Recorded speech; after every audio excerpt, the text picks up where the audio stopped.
Hello and good morning. Welcome to the Plutus IAS Academy. Today, a series of discussion regarding the value addition section for UPSC CSC 2026 mains. Today, I am going to discuss about the traditional aspect of public administration and how we can add some more things regarding the discussion in terms of new public administration. As you people know that new public administration is a new set of values, ideas in public administration at the level of USA, or you can say developed world, which was introduced in 1967.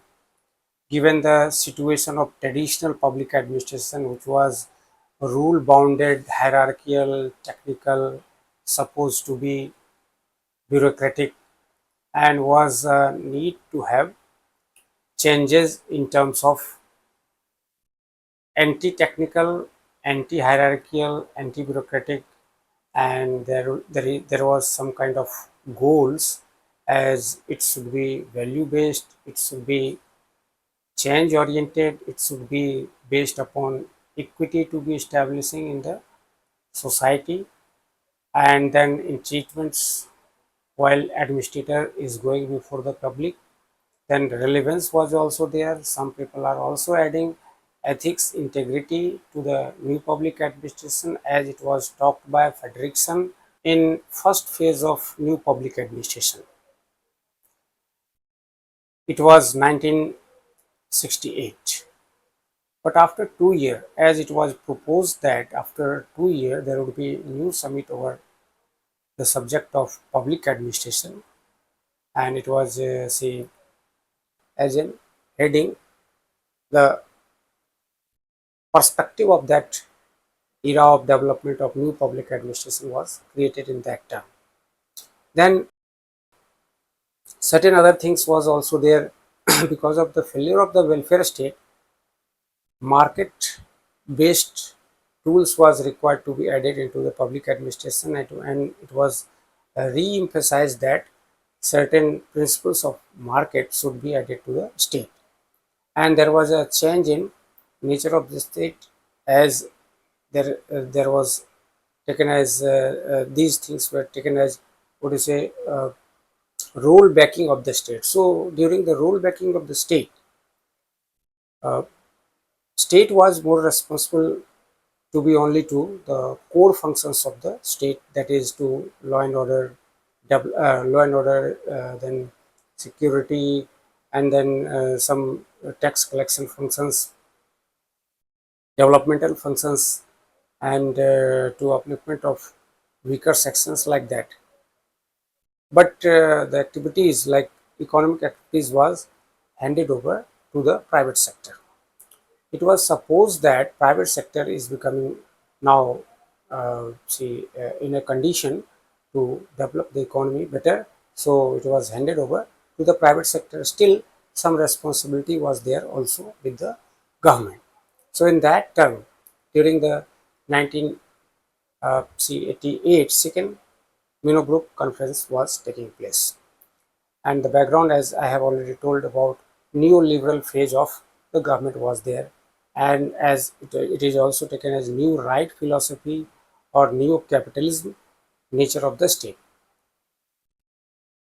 But the core thing like the democracy, values, equity was also there, because the primary function of the state was still emphasized as to maintain equity, ethics, and some kind of value orientation to the public administration was there.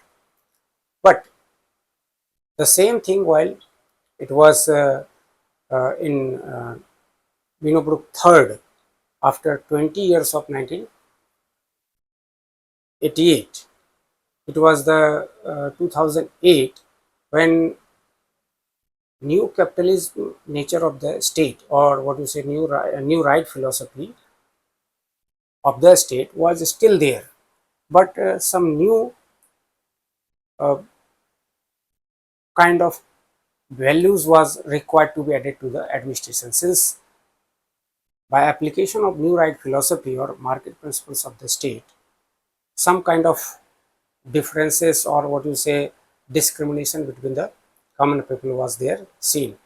Then coordination or what you say responsibility of the administration was also divided. Accountability was also some kind of questioned.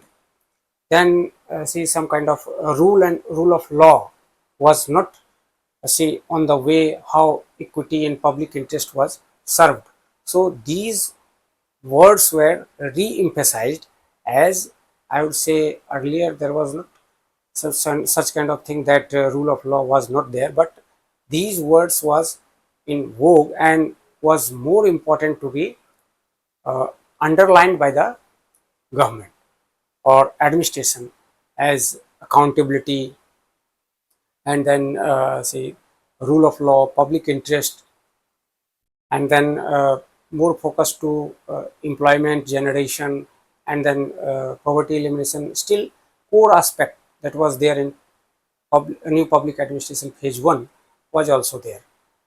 And more importantly, inclusive type of growth or concept of inclusive growth was there, because after taking into the consideration of neoliberal philosophy of the state, since it was based upon information and communication technology, and technological transfer already was there, and then see capital or capital flow between the states was also there emphasized. So because of that kind of principles, there was difference between the states who have less access of technology, less access of purchasing power, less investment capacity was left over.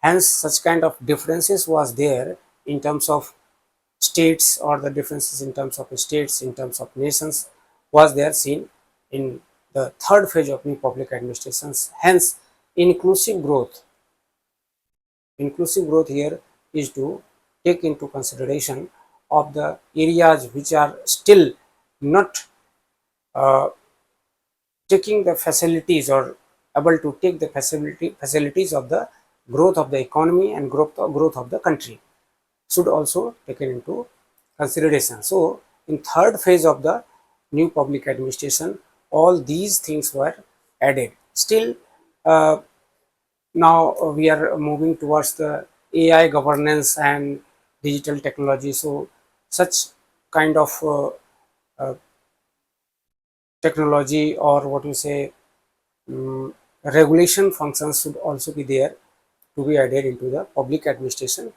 So let the next conference to be taking place, what the new vocabulary would be there to be added to the public administration. Still new public administration you can say is still relevant in terms of their basic values, what was established in new public administration. That kind of comparative account of new public administration is asking in your examination. So always keep in your mind those things which has already been asked even in previous year questions you must be going through. Thank you.